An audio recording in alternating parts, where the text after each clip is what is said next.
Deputado, quer dizer que o senhor deixou de novo o PT em polvorosa, nervosíssimo. O seu vídeo, antes de eu entrar no programa, estava com 136 milhões de visualizações. Né? E a gente está aqui trazendo várias informações, porque o que o senhor anunciava naquele vídeo ali era muito claro que aconteceria, né? Que o Lula está querendo jogar a culpa no Bolsonaro. Já temos aqui várias informações, vários números provando que isso é uma grande balela, Então, de que maneira vai ser combatida mais essa mentira do governo? Ora, Lacombe, primeiro eu fico muito feliz com essas visualizações, não porque, enfim, isso me engrandece, não, mas é porque é uma demonstração de uma revolta do brasileiro e que está dando um sinal claro. Existe alguma coisa de errado no Brasil. Porque dos 10 vídeos mais vistos em 24 horas no mundo, eu tenho 4. E não são 4 vídeos de dancinha, de TikTok ou de qualquer outro assunto de entretenimento, não. É sobre o Pix, sobre o se tá caro, não compra, sobre o anúncio de que o Pix, o que eles queriam fazer, recuou, e esse vídeo de agora a respeito, né, do rombo do INSS. Ou seja, algo está acontecendo no Brasil e precisa, um sonho que eu tenho é de ultrapassar, né, o nível simplesmente da rede social, que é extremamente importante para que as pessoas façam disso uma ação, né, factível também, que seja nas ruas ou que seja até mesmo em qualquer lugar que eles estejam. Eu nada mais fiz do que falar a verdade, afinal de contas, isso é um ato revolucionário hoje em dia, né? E quando você combate um governo de mentira, isso é a maior ameaça que eles podem ter, né? Do tanto que fizeram uma força-tarefa para poder combater o meu vídeo, mas não fizeram uma força-tarefa para poder combater a corrupção dentro da INSS. Assim, é algo inacreditável.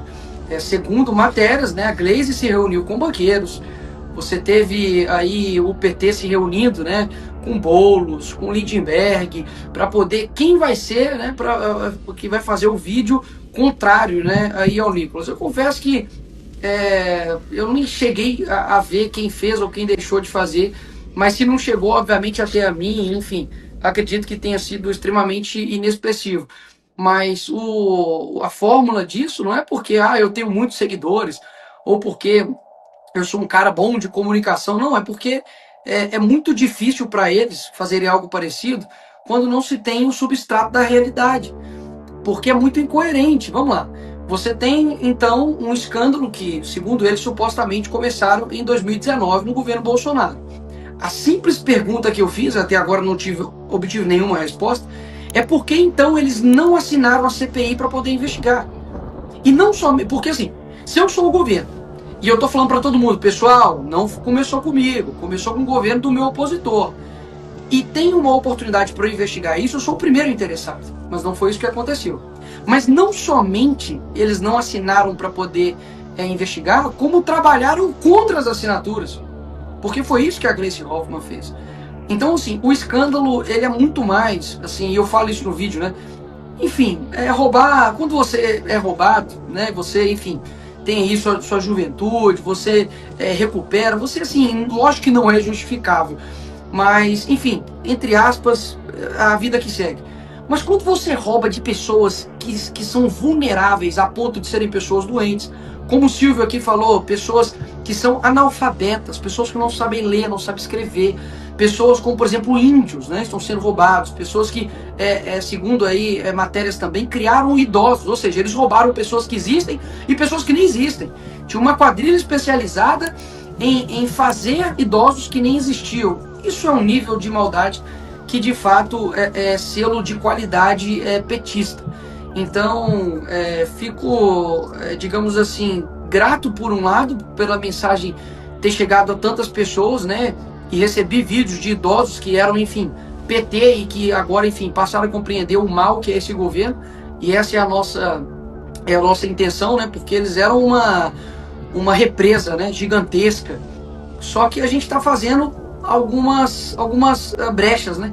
A gente está fazendo algumas rachaduras aí e nessa fronteira aí, e vamos desgastando, né, esse governo, porque é o que ele merece. Afinal de contas, são muitas vítimas mesmo. Meu direct, Lacombe, tá assim, tá uma coisa, se eu tirar print de tudo, sabe, aqui no chat também, como a Ana leu, tem várias denúncias. Se eu parar para mostrar tudo que a galera tá me mandando, de coisas assim, surreais, desde o que a Ana mesmo leu aí, de pessoas que já morreram, como eu tenho acesso, idosos que não conseguem mexer de fato no celular, e eu aconselho a você a ir até o seu banco, pedir o extrato, ver se tem algum desconto indevido e pedir para o seu gerente cancelar isso imediatamente. E caso tenha sido descontado, né, algum desconto indevido, você ir até um advogado. Agora, olha só, a pessoa vai ter que judicializar isso, ou seja, tem custo disso. Lá se sabe quando que ela vai ser ressarcida disso. São pessoas idosas, então literalmente assim, não quero ser frio aqui, mas sendo real, a pessoa talvez tenha mais 5, 3 anos de vida e talvez não vai receber essa grana.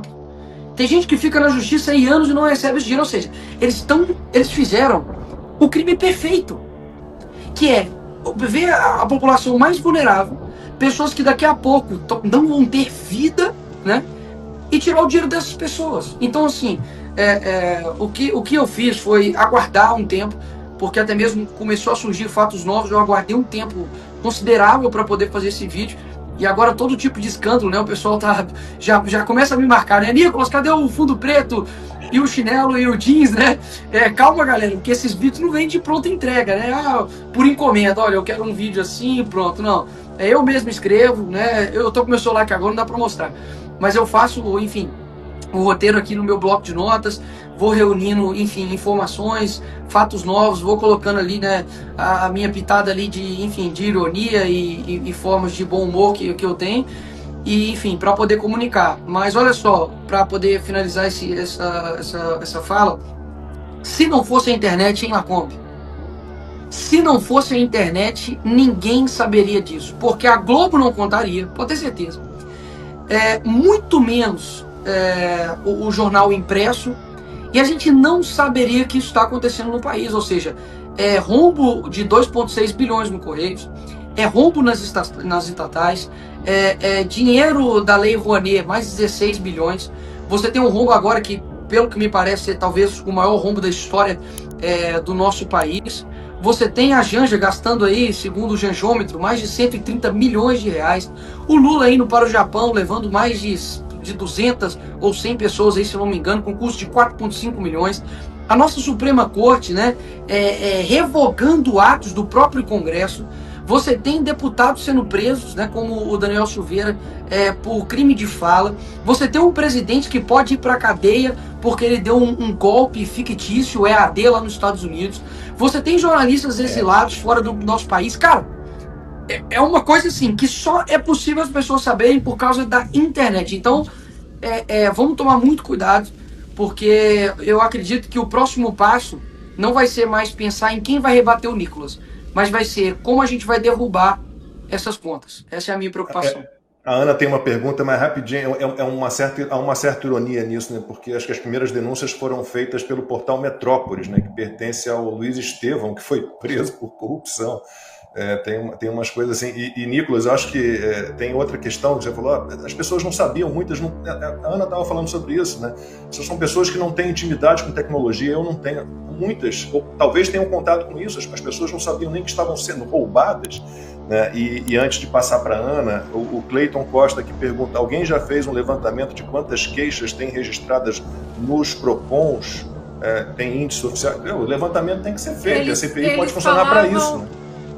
Eles falavam em 60 mil queixas oficiais.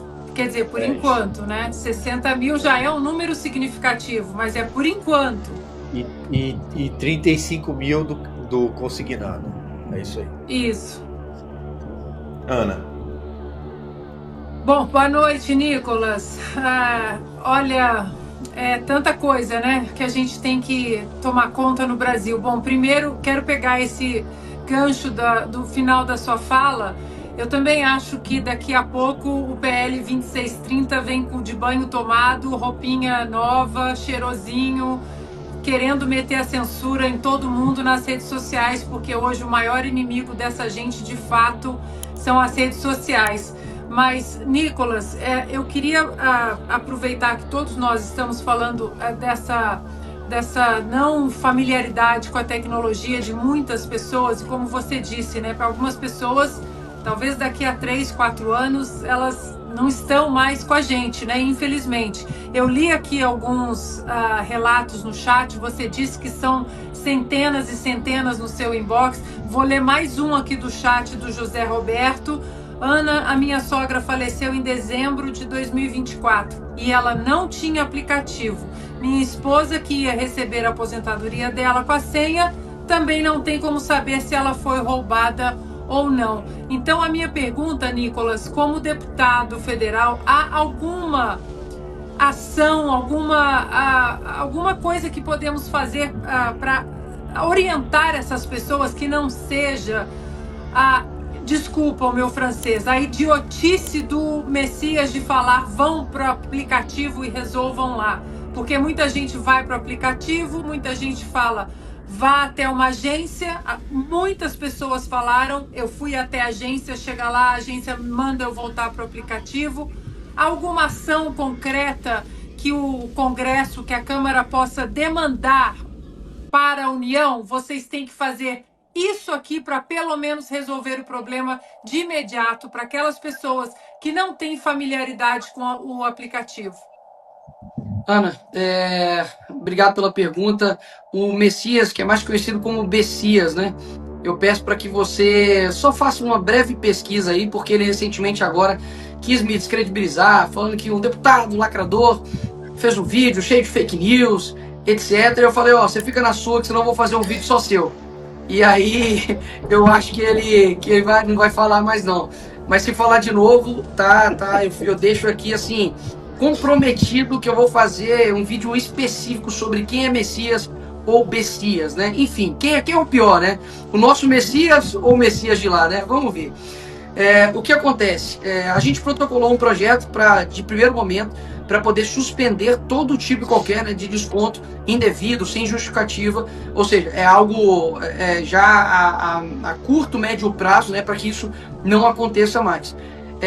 Eu entrei na justiça juntamente com o vereador Guilherme Kilter para poder incluir incluir a CONTAG, né, que estava ali como a maior entidade que cometeu descontos irregulares, mais de 123 milhões somente em 2023.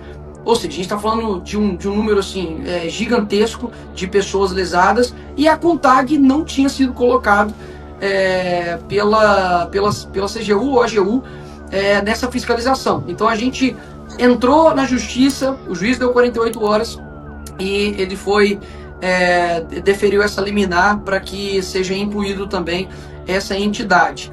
A gente está lutando também para que seja colocada a entidade que foi do irmão do Lula, né? Porque também não foi colocado coincidentemente, né? O que eu acredito que possa ser feito, Ana, e eu acho que é um bom gancho, e é bom quando a gente conversa assim, que vai surgindo algumas ideias, né? Toda hora que a gente fica lá em Brasília quebrando a cabeça e, enfim, pessoas que sejam de fora, né, do Congresso nos trazem alguma ideia. De fato, eu não tinha raciocinado de fazer algo no sentido de impulsionar o governo a trazer transparências com relação, por exemplo, à quantidade de reclamações, à quantidade de pessoas lesadas. Muito embora, é muito difícil eu dar na mão do algoz para que ele faça algo sobre transparência, né? É tipo eu falar assim, ó, assassino, quantas pessoas você matou? Ó, segundo eu matei só 2. Então é difícil eu entregar isso na mão, poxa, de AGU e CGU para que façam esse trabalho. Até mesmo porque eu deixei bem claro que a AGU poderia ter solucionado isso lá em 2023, com diversos processos judiciais que estavam lá de casos já sabidos de descontos indevidos, e o ministro que foi indicado pelo Lula sentou nisso. Então eu acho complicado fazer algo para colocar na mão deles uma certa transparência. Eu acho que a gente tem que fazer. Eu tive, digamos assim, uma rápida conversa de ouvido com o presidente da Câmara, Hugo Mota. Falei com ele sobre as 2 pautas mais importantes que nós temos agora no nosso país, que é a anistia, e quero fazer um breve paralelo aqui só na nossa conversa, de dizer, né, que nesse Dia das Mães, né, se você teve a oportunidade de passar o dia com a sua mãe, muitas pessoas não passaram por conta de uma injustiça, né, gigantesca. Mas outros criminosos, se talvez a mãe deles estivessem viva, né, estavam passando com as suas mães, né? vários corruptos condenados a Lava Jato, pessoas que de fato saquearam cofres públicos estão soltos aí nos Dias das Mães. Então a anistia é uma pauta, inclusive foi feita a marcha, né, ali em Brasília, que foi um sucesso, algo gigantesco. É impressionante a força do Bolsonaro numa quarta-feira à tarde colocar mais pessoas do que a Erika Hilton lá, que não deu ninguém, culpou a Lady Gaga, né? E a segunda pauta mais importante que eu falei no pé de ouvido ali também do Hugo Mota é a questão da CPI do INSS, seja ali na Câmara, seja a CPMI ali no Congresso, né, juntando Câmara e Senado. Muita gente talvez possa achar que, não, CPI não dá em nada. Eu posso dizer algo para vocês? A CPI, por exemplo, da Covid, ela deu, digamos assim, um insumo para a perseguição ao Bolsonaro e todos os outros que estavam envolvidos. A CPMI do dia 8, que ela foi assaltada, né, pela esquerda, ela também deu base para a esquerda também começar algumas narrativas. Mas a CPMI do dia 8, durante 6 meses, todas as narrativas de golpe de Estado, de não sei o que, nós destruímos todas elas. Desde quando o hacker Delgatti foi lá, ou quando o G. Dias também foi lá, todos os convidados da esquerda, nós destruímos as narrativas. Então, eu acredito que até hoje mesmo, se a própria população, né, a maioria delas, segundo pesquisas, mostraram que não acredita que Bolsonaro deu um golpe de Estado, eu atrelo isso ao trabalho que nós fizemos na CPMI do dia 8 e também a outros trabalhos, claro, né, paralelos que foram feitos por outros parlamentares e por outras pessoas que também não são parlamentares, né, vocês mesmos, pessoas que são influenciadores, comunicadores, jornalistas, mas a CPMI tem um poder muito forte, porque ela é uma comissão parlamentar de inquérito, ela tem poder de delegado. Esses dias mesmo, numa CPI das Bets, uma senadora deu voz de prisão à pessoa que estava lá no momento. Não estou falando se foi certo ou errado, só estou dizendo da capacidade do poder que há essa comissão. Então, nós estamos trabalhando para isso. Eu sei que não é fácil, e mais uma vez retomo da importância de ano que vem a gente ter uma Câmara e um Senado diferente, para que a gente consiga colocar lá pessoas de pulso para poder fazer o que precisa ser feito, e não o que os amigos querem que seja feito. Deputado, antes de falar um pouquinho mais sobre a CPI do INSS, deixa eu só ler 2 superchats aqui. O Matheus Rodrigues de Oliveira, ele diz o seguinte: trabalho com direitos previdenciários. Minha mãe, Maria, começou a ser roubada em março de 2024. O senhor Jorge, que eu imagino que seja um cliente dele, começou a ser roubado em julho de 2024. Aí em outro superchat, a senhora Mônica começou a ser roubada em março de 2024. A senhora Maura também está sendo saqueada e ainda não conseguiu visualizar a data por problemas de dados cadastrais. Então, a CPI poderia ajudar nisso tudo, com certeza poderia. Procede a informação de que a oposição está dividida quanto ao processo de impeachment do Lula, aí falando do impeachment, que só por conta desse escândalo do INSS, se não me engano, são 3 pedidos feitos já. Ela come sim. Dividida eu diria que não, mas há uma porcentagem que compreende que não é momento de impeachment. O que eu já deixei claro, enfim, até mesmo em alguma das nossas reuniões, é de que quando nós fomos para o Fora Dilma, eu não estava pedindo entra Temer. Nós sabemos que era uma consequência, mas nós sabemos que o impeachment também, além de tudo, ele é um ato político. Nenhum partido deseja ter aí 2 impeachments na sua história. E era o que poderia acontecer agora com o governo Lula. O presidente Bolsonaro deu uma entrevista no começo desse ano, né, dizendo que, olha, não tem que deixar sangrar,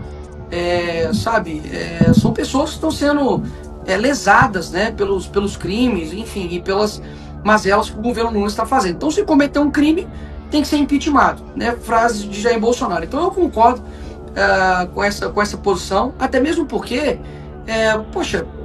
o processo de impeachment da Dilma todo, se eu não me engano, durou 6 meses. Nicolas, mas quem poderia assumir era o Alckmin. Problemas. Até mesmo porque daqui a 6 meses, daqui a 1 ano, ele não vai, nossa, vou mudar o Brasil e ele vai ser um candidato mais difícil para o Jair Bolsonaro. Peraí, o Alckmin não é o picolé de chuchu? Por que a gente está com medo desse cara? Eu acredito que o certo ele precisa ser feito. Você tirar esse cara com o apoio popular das pessoas e outra. Ninguém tem o domínio sobre a vontade popular. Ninguém pode se colocar lá como nós só vamos na rua por causa disso. Nós só vamos sair na rua por causa daquilo. Não. As manifestações da Dilma foram espontâneas. Depois, obviamente, surgiram grupos para poder, enfim, organizar o carro de som, para poder pagar panfleto, para poder divulgar quando era o dia, mas não tinha nenhum monopólio da pauta das pessoas irem para as ruas. E isso é algo muito importante, a gente tem que deixar claro. Desde o começo do ano, e depois veio a questão do Pix, depois veio, enfim, outras desgastes do governo Lula, eu deixei bem claro que eu gostaria muito de ter ido para a rua esse ano pelo Fora Lula. Eu acho que é uma pauta abrangente, eu acho que as pessoas estão abrindo seus olhos, eu acho que mostra uma força internacional muito forte por uma pauta que, poxa, como assim esse tanto de gente não tá querendo mais o Lula? Sim, é uma realidade. As pessoas foram enganadas, elas foram literalmente seduzidas por um encantador de serpentes, que é o Lula, e as pessoas votaram com o estômago. Ok, são vítimas do próprio erro, do próprio egoísmo, sim, mas a coisa está escalonando num ponto em que eu não acho que se a gente tomar uma decisão diferente ano que vem, a gente vai ter mais Brasil em 2027. Deixar isso bem claro. Simone Tebet falou mesmo que o governo que assumir em 2027 não vai conseguir assumir com as contas públicas que está aí, né? Ou seja, já está sendo uma mãe de Ná aí do fracasso que está sendo o governo Lula. O projeto de lei de diretrizes orçamentárias deixa muito claro, né, que a tendência é que quem assumir em 2027 vai ter dificuldade de pagar, inclusive, os gastos com saúde e educação. Então, a situação Não, deixa eu só contar algo para as pessoas aqui, porque é tanta coisa que acontece, e isso é uma das táticas também, tá, pessoal da esquerda. É tanta coisa ao mesmo tempo que você não sabe onde você começa a atacar ou defender, né? Então isso é uma tática, você vem de todos os lados. É tipo a seleção da Holanda, né? Todo mundo atacava junto, todo mundo atacava e defendia junto, então assim, você não sabe por onde começar. É camisa vermelha da seleção, é rombo no Correios, é Correios que tá em déficit financiando o show do Gilberto Gil. Cara, é ministra da cultura saindo do seu cargo para poder cantar em Salvador com dinheiro público. Meu amigo, o Brasil realmente não é para amadores e a gente não morre de tédio aqui. Essa semana passada e retrasada, semanas passadas, a gente votou por Dia Nacional do Axé em regime de urgência. Nada contra o Axé, tá? Nada contra aí, Léo Santana e tal, tudo mais, por mais que ele pede para fazer o L, mas é o Léo, é L de Léo. Mas a gente votou para aumentar deputados federais, então vai de 513 para acho que 531, né, algo assim. Aumento aí de custo de uma estimativa de 52 milhões de reais. A gente votou também aumento de funções nos gabinetes de ministros da Suprema Corte. Então você vai ter também aí em questões de 2 anos um custo a mais de 7 milhões de reais, ou seja, não há uma caramba de uma proposta naquele Congresso que é para reduzir, só para aumentar. Então assim, a urgência do nosso país hoje está sendo de fato preparar o caminho, digamos assim, financeiramente para os trabalhos que a esquerda quer fazer. E isso o Olavo já falava, a esquerda aqui no Brasil não é uma esquerda ideológica, é uma esquerda que tem um propósito geopolítico.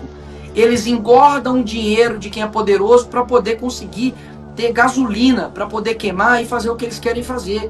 Então assim, não fica achando que os caras querem se enriquecer de corrupção, foi achado lá mala de dinheiro para poder ficar, perdoe minha palavra aqui, para poder ficar indo em prostíbulo não, para poder ficar pagando menina de motel não, é para poder fazer a roda girar. É para poder pagar gente em época de eleição, para poder comprar voto, é para poder corromper gente em instituições, para poder dar sentenças favoráveis, é para poder corromper todo o erário público e todas as instituições hoje que não são mais confiáveis com grana.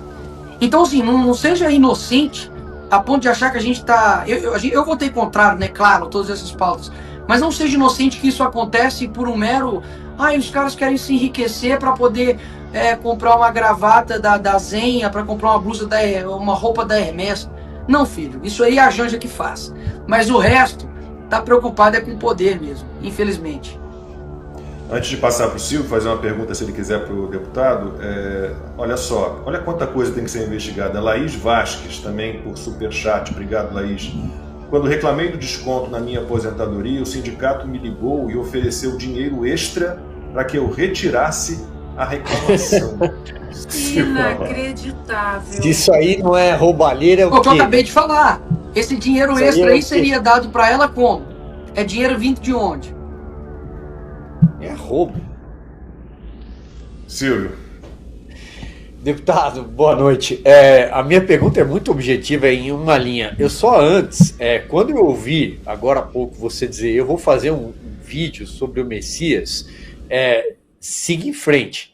E se você me permite uma sugestão, vá além do Messias, que não entregou o papel. Eu acho que a gente está em março de 2016. Avança um ano, vai até março de 2017, é sempre na metade do mês, 15, 16, 17, por conta do que eu tenho das datas da operação da Polícia Federal. Procura um diálogo de um senhor chamado Rodrigo Rocha Loures, que foi deputado também, mas serviu ao governo Michel Temer, inclusive flagrado com uma mala com dinheiro saindo de uma pizzaria chamada, acho que não devo falar o nome da pizzaria, enfim, mas é na região de Genópolis, em São Paulo. Rodrigo Rocha Loures e Joesley Batista falando sobre a MP do Refis. Porque depois que o Messias sai da função com a Dilma, ele volta, e aí tem uma menção a ele que é o Jorge Rodrigo, Jorge Rodrigo Messias, PGFN, que se refere à Fazenda Nacional, ao procurador da Fazenda Nacional. Você vai achar tudo isso daí nos registros da Lava Jato, e aí o pessoal fala assim, no diálogo, Rocha Loures, bandido que era, falando assim, olha, agora complicou, o Messias terminou a quarentena, e não vou me alongar aqui, você vai achar esse diálogo. Deputado, olha só, Hugo Motta, qual é o papel dele neste momento em relação à CPI do INSS? Essa é a minha pergunta. Olha, o papel de um presidente da Câmara, que eu imagino, como eu disse, é um papel de fazer o que deve ser feito. Mas, infelizmente, a gente sabe que esses tipos de posições, geralmente quem ganha são pessoas que ou têm rabo preso, ou pessoas que, de fato, são pressionadas também, enfim, por externalidades. Não estou dizendo que ele está correto, o pai dele está correto, para mim tem que ter investigação se tiver algo de errado, mas foi uma coincidência, né, da vida, de que logo quando ele começou a sinalizar, né, pautar a anistia, começou novamente, né, requentar as investigações sobre o seu pai. Então a gente sabe que o jogo é extremamente pesado, mas eu acredito que, digamos assim, como diz um filósofo, tio Ben no Homem-Aranha, né, com grandes poderes vem grandes responsabilidades. Eu acho que ninguém pode se colocar numa posição de grande responsabilidade e querer pouca responsabilidade. Você não pode querer ser o camisa 10 da seleção e quando tiver que bater o último pênalti na final da Copa do Mundo, você entrega a bola para o novato que está chegando ou tira a sua responsabilidade. Não. Isso é pior do que errar o pênalti, porque você nem chegou a tentar, você nem exerceu o que você foi colocado para poder fazer. Então, infelizmente, assim, eu confesso que a posição dele, a gente precisa tomar muito cuidado, é muito melindroso, porque pior do que as portas que você abre na política é as portas que você fecha. Porque geralmente a porta que você fecha é muito difícil de você reabrir. E a gente sabe que em um jogo, enfim, como se fosse um xadrez, você tem peças ali que se movimentam diferentes, que, enfim, tem importâncias diferentes ali no cenário, e você tem que ser, digamos, bastante estratégico. Não estou colocando aqui nenhum xadrez 4D, como se eu estivesse falando aqui para não atacar o Hugo Motta, ou para atacar o Hugo Motta e descer a linha nele. Não estou dizendo isso. Eu só estou dizendo que aquilo que eu sinto que eu devo fazer, eu faço. Do tanto que antes da eleição dele mesmo, eu deixei bem claro de que 2 pontos, né? De primeiro que naturalmente eu votaria no Marcel Van Hatten, mas estaria confiando na indicação do presidente Bolsonaro. E anteriormente a isso, eu critiquei firmemente o Hugo Motta por não pautar as pautas importantes do nosso país. Então, assim, eu quero deixar aqui bem claro, não fui eleito para poder lá bater o dedo, ou para poder, assim, não me prejudicar, sendo que eu sei que eu estou numa guerra, e esses caras qualquer um que fala a verdade entra na mira deles. Então eu acho que a posição dele agora para o Brasil é importantíssima. Se ele se colocou para isso, ele tem que obviamente aguentar o rojão nesse sentido. Eu marquei ambos no meu perfil. Se o vídeo agora tem 136 milhões de visualizações, 136 milhões de pessoas ou mais, né, que você pode ter uma tela com 5 pessoas vendo dentro de casa, viram eu cobrando o nome Davi Alcolumbre e Hugo Motta. Então, inclusive marquei eles. O Davi Alcolumbre fechou os comentários, o Hugo Motta não. Mas eu tô para ter uma conversa com o Hugo Motta. Abre isso aqui porque não tem nenhum problema. Conversei pessoalmente com ele essa semana, que teria uma conversa em particular com ele essa semana ou na próxima, no máximo, para tratar desses dois assuntos. E eu espero que ele faça, o que é certo. Eu jamais vou pro baixo nível, de atacá-lo no nível pessoal, ou atacá-lo, com adjetivos que não lhe cabem. Mas a imagem da pessoa é construída por ela, né? E isso ficará na história do Brasil, né? Ou o presidente da Câmara que fez algo realmente importante para o nosso país, ou aquele que se acovardou perante pessoas que, foram presas inocentes e pessoas também que foram roubadas numa situação terrível.